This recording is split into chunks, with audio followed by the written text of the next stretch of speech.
Este é o maior sistema subterrâneo de prevenção a enchentes do mundo. Uma mega estrutura construída a dezenas de metros embaixo da terra para proteger o que está na superfície. Em um dos países mais vulneráveis a fenômenos naturais, prevenir é essencial. São mais de 6 quilômetros de túneis ligados a silos e reservatórios. Turbinas potentes ajudam a drenar a água. Toda a estrutura passa sob parte da capital Tóquio e da cidade vizinha de Saitama. Dá até um pouco de vertigem olhar para baixo, porque realmente é muito alto. São 70 metros de altura. E pelo menos 7 vezes por ano, o volume de água aumenta muito. E aí é preciso escoar o excesso por meio daquele túnel ali. Essa passagem ainda se conecta a um reservatório impressionante. Uma espécie de galeria com pilares enormes. Seu reservatório tem 18 metros de altura e 78 de largura. Para vocês terem tão pequena, com a quantidade de água que pode ser coletada em todo o sistema, daria para preencher um prédio gigante de 60 andares. É claro que para desenvolver uma estrutura dessa foram necessários tempo e dinheiro. A construção demorou 14 anos e custou mais de 7 bilhões de reais. Um investimento que valeu a pena, explica o diretor do local.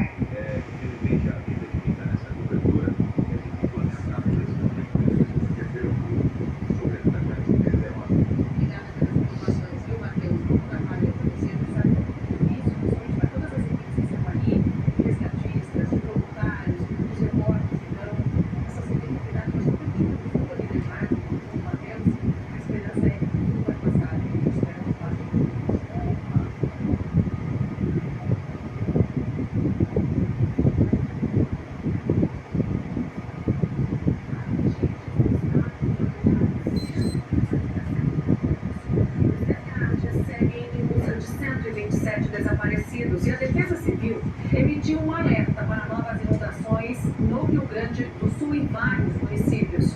O Estevão Limana está com a gente, fala direto de Porto Alegre.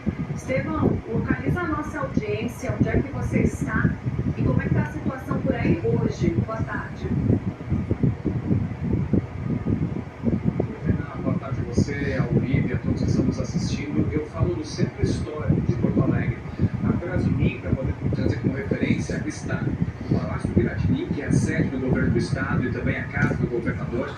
Na frente fica a Assembleia Legislativa do Rio Grande do Sul, também a Praça da Matriz e do outro lado o Teatro São Pedro, que é um local espetacular que exalta a arte e a cultura gaúcha sempre por aqui. Só que aqui do outro lado, entre a Rua General Câmara e a Rua dos Andrades, conhecida também como Rua da Praia, nós vemos um contraste, uma situação bem diferente. Olha só aqui atrás de mim, a água tomada, misturada com lixo, até com alguns peixes. Isso aqui, em dias normais, nós encontraríamos um movimento muito intenso de pessoas circulando, porque aqui também nós temos alguns terminais de ônibus do Trenzub, que faz o transporte das regiões metropolitanas, e há então muitas pessoas circulando. E olha a situação de momento que nós vamos encontrando por aqui. A água tomou todo o local. Atrás, no fundo desta imagem que o Diego Calovi vai nos mostrando, estaria então a Praça da Alfândega, um local muito histórico, principalmente para a cheia de 1941, porque ela serve como referência para mostrar até onde veio o nível do Guaíba naquela época, porque ela foi, digamos assim, o marco, né, o final da invasão. Bom, pessoal, para quem tem acompanhado as coisas que eu tenho postado aqui, eu tenho acompanhado bastante, né? Assim, até porque tem parentes lá no sul, né? Eu morava exatamente na área afetada, em Canoas. Então, se torna um pouco mais pessoal, né? Agora começa a fase mais difícil mesmo, que é a fase onde vou encontrar muitos corpos. Uma coisa importante de se prestar atenção é que a mídia tradicional vai omitir, pode ter certeza, a mídia tradicional vai omitir a quantidade de corpos que vão encontrar debaixo daquela água toda. É muita gente, é muito corpo. Eu tenho visto vários vídeos aí de pessoas que estão relatando e reclamando do cheiro horrível de podre, de carne podre, isso mesmo, das águas, das pessoas, dos animais. pode ter certeza que vai passar de 1.000 vítimas. Só que o que acontece, tá? Deixa eu explicar uma coisa para quem entende um pouquinho mais assim do assunto. Existe um número de vítimas que, quando você chega naquele número de vítimas, é a ONU quem assume a jurisdição, a gestão de todo o recurso da catástrofe. O que geralmente os países e os locais fazem? Eles omitem os dados oficiais. Por exemplo, tá, vamos supor que o número fosse 1.000 vítimas, tá? O número limite para que a ONU assumisse a jurisdição. E é isso mesmo que acontece. Eles vêm, assumem tudo, as polícias locais, tudo tem que saber. Eles é que administram tudo, inclusive, se eu não me engano, os recursos também. É por isso que eles omitem, entendeu? Eles podem colocar 998 vítimas, mas eles não colocam o número real de vítimas justamente por causa disso. Porque se eles colocarem, perde-se a mão na gestão, inclusive não só dos corpos, mas também, principalmente, dos recursos que vêm. Os recursos que vêm. E dessa vez, eu tenho relatos aí de que até o Papa, até o Vaticano, já enviou milhões para o Rio Grande do Sul. Onde é que está indo esse dinheiro todo? Como é que está sendo distribuído isso tudo? Eu tenho certeza absoluta também que já está passando a quantidade de milhões necessários para a reconstrução. É bilhões, beleza. Muitos países do mundo estão contribuindo aqui para a reconstrução do nosso Rio Grande do Sul, do nosso país. Só que eles não vão falar isso. Eles vão pegar esses recursos todos e eles vão centralizar esse poder para eles. O que acontece? Quando eles centralizam, eles gerenciam, eles distribuem da maneira que eles querem. E outra coisa, não há uma obrigatoriedade deles de prestarem contas sobre aquilo que está sendo recebido nas mãos. Então, criou-se agora também lá, tiraram uma lei e colocaram em prática, onde tudo que for doado agora é deles.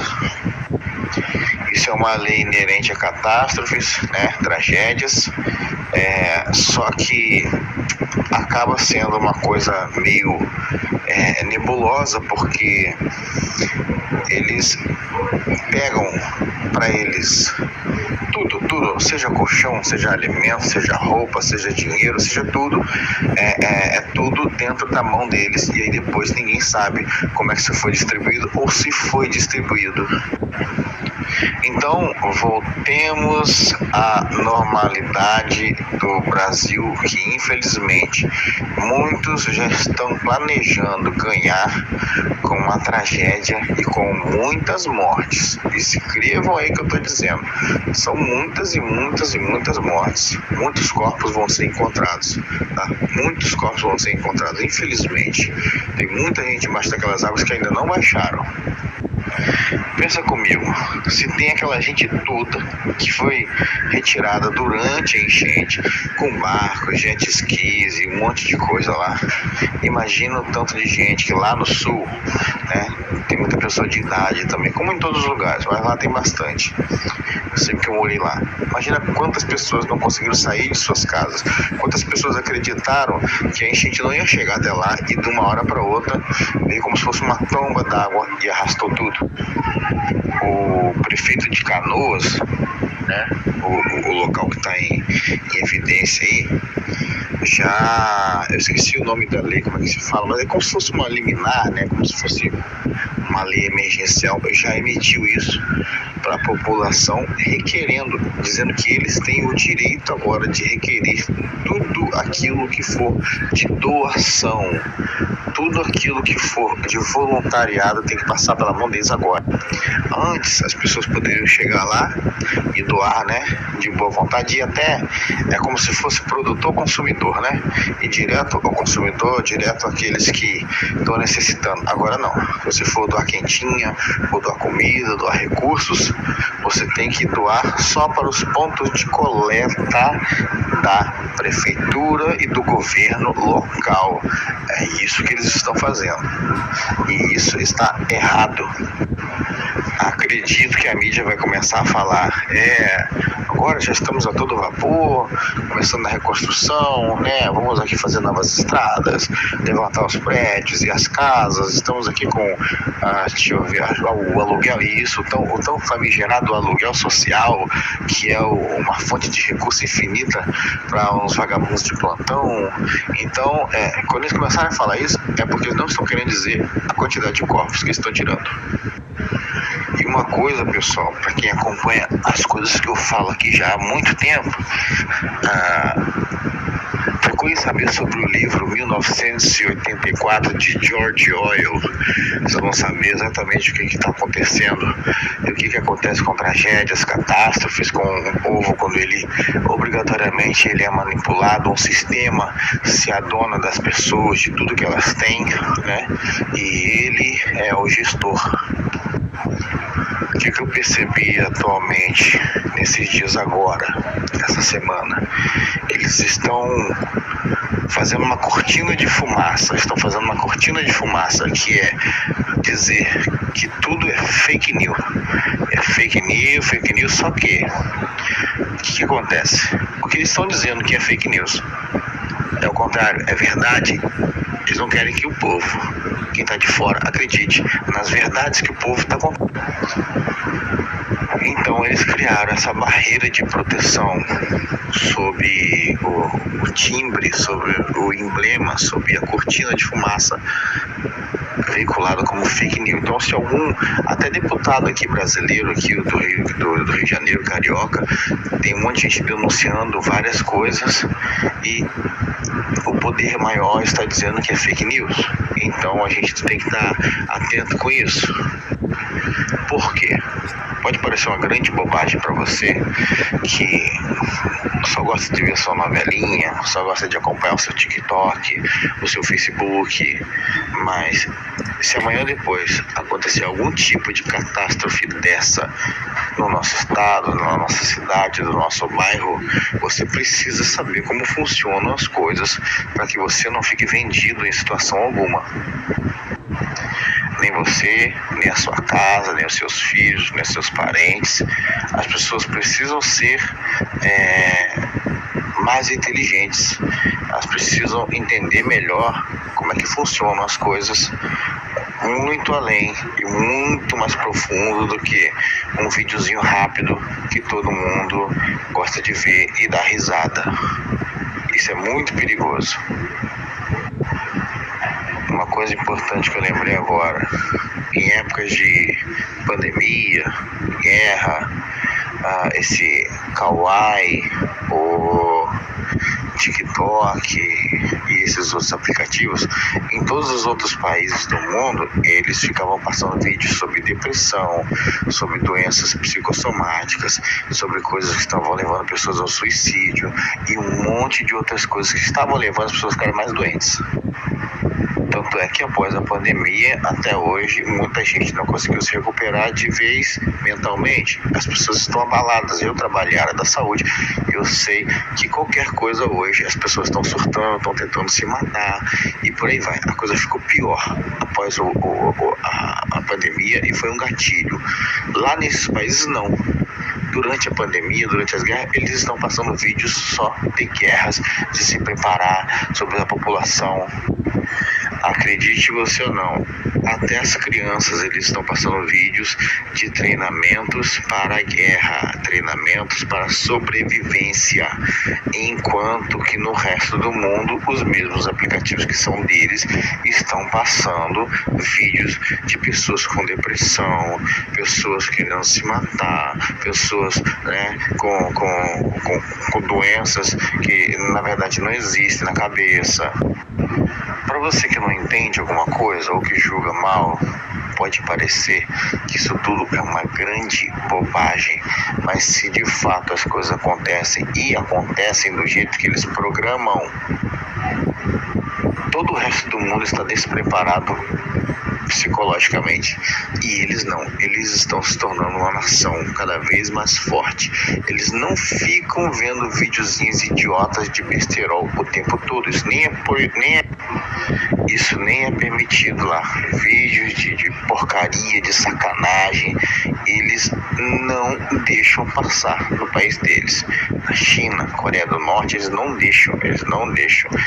Eles deixam só passar vídeos onde as pessoas estão aprendendo. Olha só que interessante, a agricultura, estão aprendendo a fazer coisas em trabalhos manuais que aqui as pessoas não fazem mais.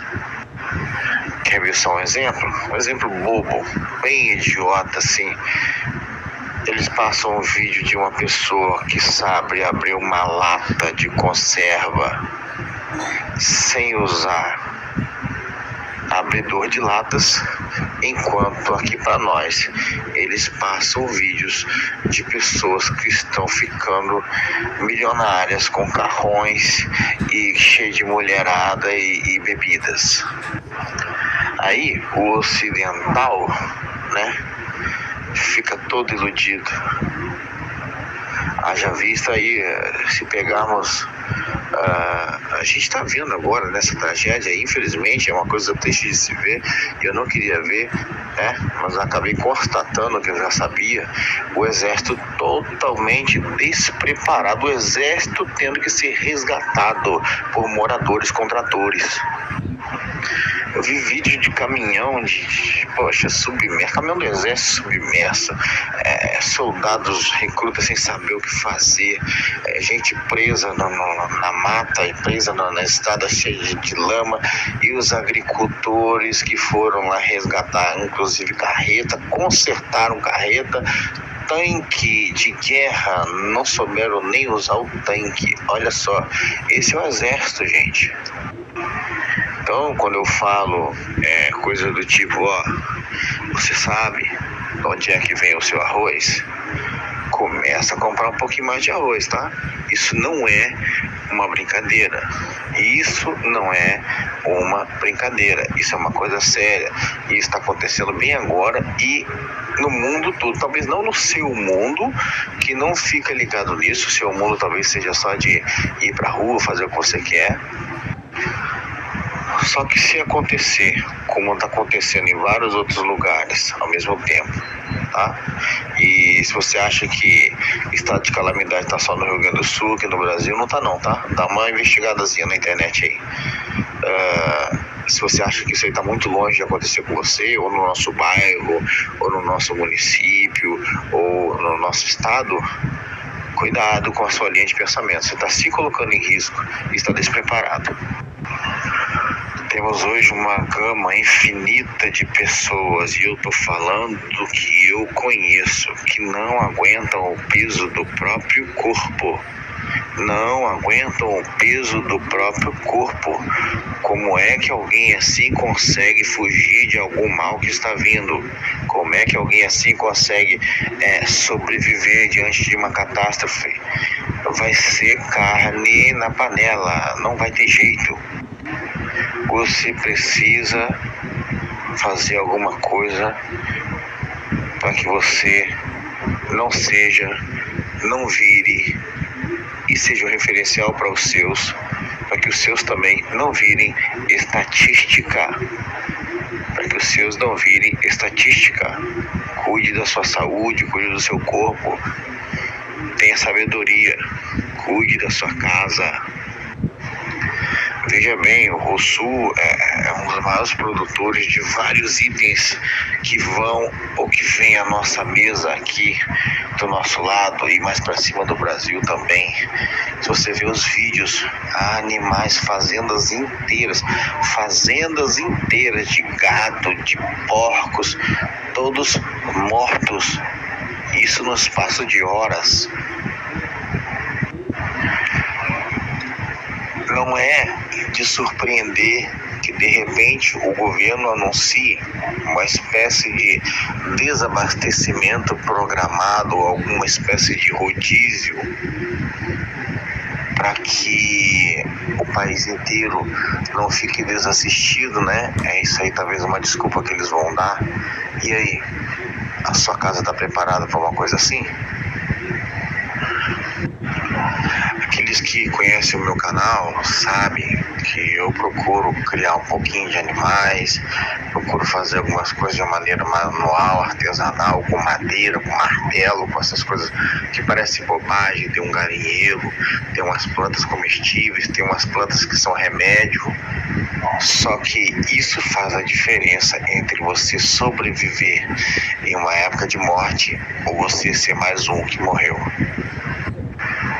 Bom, eu sei que eu não estou aqui falando isso, jogando palavras ao vento. Para você que está dando atenção para isso que você está ouvindo, parabéns, Deus abençoe você. Alerte os seus, prepare a sua casa, prepare a sua família, pare de gastar dinheiro com bobagens. Você vai precisar desse dinheiro de uma maneira inteligente. No Rio Grande do Sul, milhares de empresários perderam tudo, suas empresas, a fonte da renda das suas vidas acabou. Não tem mais, não tem o que fazer, acabou. E muitos não estavam preparados para isso, mesmo sendo empresários. E agora, você acha que a população normal está? Quem lembra que lá atrás, quando eu postei aqui, mesmo antes disso estar sendo veiculado assim abertamente, com Elon Musk, ele estava sugerindo uma cota única para as pessoas do mundo inteiro. Olha isso, uma cota de sobrevivência, né? Cota mínima.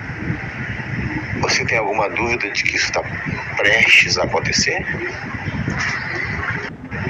Temos aí pessoas que estão surpreendendo, né? Fazendo um excelente trabalho, inclusive um cara que eu jamais comentaria isso sobre ele, mas estou vendo também que, como é ano eleitoral, talvez tenha algum fundo, né, de intenção nisso, mas um cara chamado Pablo Marçal está fazendo uma diferença gigantesca no estado do Rio Grande do Sul, com a ajuda e com a gestão que ele está implantando lá. Mas aí eu te pergunto, quantas pessoas assim na nossa sociedade? Você que está me ouvindo, você tem essa capacidade de gestão? Vou fazer uma pergunta bem direta e certa e reta, sem rodeios. Você consegue se manter sóbrio nas suas contas mensais? Ou você tem que fazer malabarismo para pagar uma conta ou outra? Ou sempre você gasta de uma maneira desordenada a ponto de chegar no final do mês e não ter mais? Eu te afirmo que isso é o que vai fazer a diferença dentro de pouco tempo, se acontecer algo assim conosco, entre você e a sua casa sobreviverem, ou serem estatística, ou morrerem como todo mundo despreparado faz. Começa a organizar as coisas da sua vida. Dê importância ao que tem importância. Muitas pessoas hoje falam assim, sextou, né? Aí gasta tudo, e eu vejo essas histórias direto, pessoas que surtam, bebem, fazem, acontece. Aí, não é nem na segunda-feira não, no sábado mesmo já não tem mais nada, gastou todo o seu dinheiro, cheirou em pó, bebeu em cerveja, ou com sacanagem. São gado. São os mesmos que ou vão morrer ou depois vão ficar fazendo manifestação e incitando a fazer manifestação contra alguma coisa que está acontecendo, porque na verdade eles mesmos não conseguiram gerir e não tinham esse hábito de gerir com sabedoria, com inteligência, com sobriedade as suas próprias contas, o seu próprio dinheiro. Sempre ganharam um valor e gastavam duas vezes. Se você está ouvindo esse áudio e já acompanha as coisas que eu falo aqui há algum tempo, sabe que não é de hoje que eu venho falando o mesmo tipo de coisa, e cada vez mais essas coisas estão chegando mais próximas de nós. Você vai esperar acontecer o quê? Um furacão? Aqui a ponto de levarem as casas todas. Você vai esperar que eu encher tudo? Você vai esperar acontecer uma nova praga de doença, onde você não tem capacidade nem de curar uma gripe normal, que dirá uma doença mortal? Está na hora de começar a mudar os seus hábitos. Está na hora de começar a pensar em ser ajuda e não a ser um fardo, como você tem sido até agora. Você deve servir de ajuda e não de fardo. Eis aí a diferença entre alguém preparado e alguém despreparado. Eu tenho visto ao longo dos anos, e até por causa da área que eu trabalho, chega em momentos cruciais que as pessoas simplesmente elas travam, elas não sabem o que fazer, elas ficam com medo, o pânico toma conta da cabeça delas e elas acabam fazendo um efeito manada, como aquele pessoal que sai correndo na beira de uma praia, cria um arrastão. Na verdade, era só alguém que voltou para pegar o boné que caiu no chão. Se você ouviu esses áudios até agora, tenha certeza absoluta que não é nada à toa, tá bom? Deus está tentando organizar primeiro a sua cabeça, depois a gestão das suas coisas, depois a gestão da sua casa e por último, Ele está tentando organizar a sua vida, se você vai ser um salvo ou não. Uma coisa muito interessante que eu estou achando nesse evento que aconteceu no Rio Grande do Sul é exatamente o seguinte: aconteceu a catástrofe, as enchentes, aí depois parece até que é uma linha de atuação, né? Tem acontecido agora furacões, tá? Furacão, tornado, e agora está acontecendo tremor de terra, terremoto. Por isso que eu também tenho falado que não é algo somente natural o que tem acontecido lá. Não é de forma alguma algo simplesmente natural o que está acontecendo no Rio Grande do Sul. Percebam, enchentes, catástrofes, furacões, tornados e agora tremor de terra, terremoto. Procure se preparar, esteja preparado, esteja preparada para algumas coisas que podem acontecer aqui na nossa região, dentro talvez de pouco tempo. Procure se preparar, vou falar de novo. Esteja preparado ou preparada. Procure cuidar da sua saúde, do seu corpo, cuide da sua casa, das suas coisas, das suas contas. Vou falar mais uma vez, eu sei que não é inútil isso. Pare de gastar dinheiro com coisas inúteis e fúteis que de verdade você não vai precisar na sua vida do dia a dia. As pessoas lá na catástrofe do Rio Grande do Sul perceberam que tudo que elas precisariam para sobreviver estaria somente dentro de uma mochila. Uma mochila. Tinham casas, carros, casa de 3 andares, empresas, e no final das contas, tudo que lhes restou estava dentro de uma mochila. Só coisas principais: documentos, o essencial somente para sobreviver algumas horas ou talvez 1 ou 2 dias. Só isso, mais nada. Lembro também de uma passagem que está escrita assim, ó: o pão nosso de cada dia nos dai hoje. O pão nosso de cada dia nos dai hoje. Ele não está pedindo pão da semana que vem ou do ano que vem. Você está acostumado a tentar se programar e comprar tudo que você pode para até o ano que vem. Cuidado. Pare de comprar coisas que não vão fazer diferença alguma se você tiver um perigo de morte real. Pare de comprar coisas que não vão fazer diferença alguma se a sua família estiver em risco de morte real. Comece a pensar com a cabeça de um sobrevivencialista. Parece uma brincadeira ou uma bobagem isso, mas você vai ver que na hora do aperto não é. As pessoas não sabem o que fazer. Outra coisa muito importante é a última postada agora em formato de áudio. Cuidado em ficar elegendo heróis. Tenha como parâmetro a palavra de Deus. E a palavra de Deus diz que o espírito do anticristo já estava na terra e já está atuando há anos e anos e anos e anos. Só está faltando se revelar. Então cuidado em ficar elogiando muitas pessoas e heróis. Muito cuidado com muitos que apresentam, né, como heróis, como salvadores da pátria, ou das pátrias, ou do povo, ou dos povos. Muito cuidado com essas figuras emblemáticas que têm surgido ultimamente. Estejam pautados na palavra de Deus, não em massa de manobra. Cuidado.